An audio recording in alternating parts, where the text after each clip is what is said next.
Hi everyone, it's Cammie again. You know what time it is. It's Wednesday. It's time for our next leadership video and I'm excited. I've got a lot of questions coming in and we're gonna talk about one of those today. But first of all, I want to thank you for subscribing to my channel, and if you haven't done so yet, gosh, make sure you do that, because I'm going to come back every week with a new topic based on questions that you all are submitting on leadership. And am I a leadership expert? I never would have thought so, but I would say I am today based on my 7 years in leadership experience, specifically in a business position. And obviously I was teaching and coaching varsity girls athletics.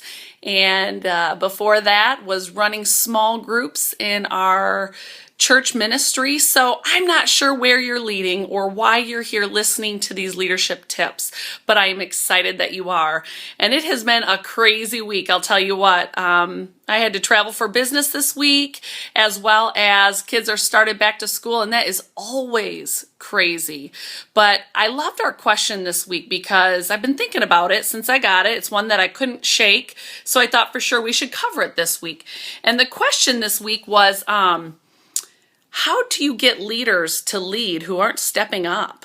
And what does that look like? And I thought to myself, there's a couple different things that come to mind. And first of all, I think at any point in which you want leaders to step up, I think you have to make sure you're leading by example.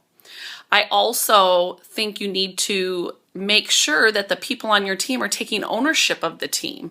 It's hard to want to step up and lead to something you feel like isn't yours, nor do you have a position to step up into leading. Now, if they understand their position on the team and their role, or that they have a role, then I think another thing you can do as a leader, especially one that people look up to, especially from my experience, sometimes I take the lead on things so strongly that I think it diminishes others. Not even intentionally, just, really visionary, and, I think of something and right away I start swinging into action. But I think to have a time where you can kind of talk with some of your leaders about what you're thinking, what is their input, it helps them start thinking like a leader. And then also, I think they start taking ownership of what you're doing, and maybe then you can talk about roles in which they can have. I think sometimes the best thing as leaders is, we're visionary, but we're not always need to be running everything. So maybe you can pass the baton in areas that you don't need to necessarily be running. The other thing that has worked for me as I'm raising up leaders is really starting to edify your team members and future leaders, emerging leaders. Whether you do team calls, whether you have team meetings, whether you have team newsletters, maybe give them a portion of some of those things. Don't micromanage it. Instead, really give them the reins to lead. And if you want to run through things together, I think that's a great idea.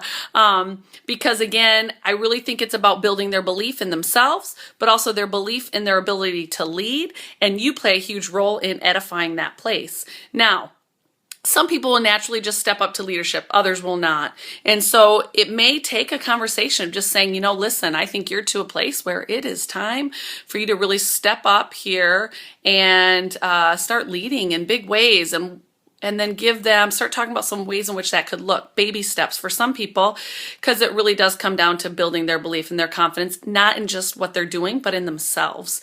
And for some, that is so new to them. And so, handle it with kit-like gloves and love on them, encourage them, invest in them, pour into them. And I think you can never edify enough, especially if you're seeing some God-given talents.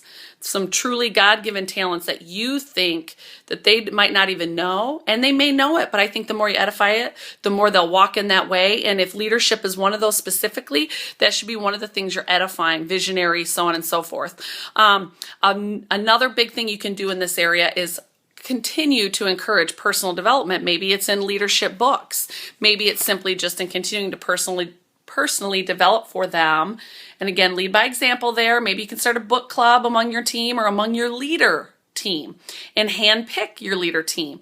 They may be so floored that you have picked them for a leader team. They're going to step up in ways you never imagined. I'll tell you what, I just started reading a new book. See if you can see it here. It's called Multipliers, and it's by Liz Wiseman. And I can't wait to get my hands on it. I go to a leadership summit every year, and it just fills me up and equips me as a leader. That's the other thing. Find some conferences and things that you guys can do together that start growing their mind in this area of leadership. But with that said, again, a real big investment there, leading by example, personal development, edify them, have direct conversations, very intentional conversations, and start passing the baton in a number of areas. And when you give them a leadership role, let them lead. Try not to manage it. So I hope that helps with that question, Gina. Thank you so much for submitting it. I can't wait to meet you back here next Wednesday. And in the meantime, don't forget to subscribe to my channel. And I'll tell you what, once we have 2,000 subscriptions, I'm going to randomly give away 3 copies of this Multipliers book by Liz Wiseman. And I'm so excited because I will be referring to it probably here through some blogs. And, I want to make sure we stay connected, not just on Wednesdays, but all throughout the week. So make sure you look me up, Cami Dempsey, on Twitter, on Facebook, on YouTube, on Instagram. Ooh, I'm trying to do a lot there. So follow me on Instagram. And, I'm just really excited to connect with you, continue to grow as leaders. I want to learn from you. And this is going to be fun. I'm having fun. And I can't wait to see you back here next week. All right. Don't forget to subscribe below. And let's get those subscriptions up so we can give some books away. Hope you're having a good day. Can't wait to see you next week. Bye.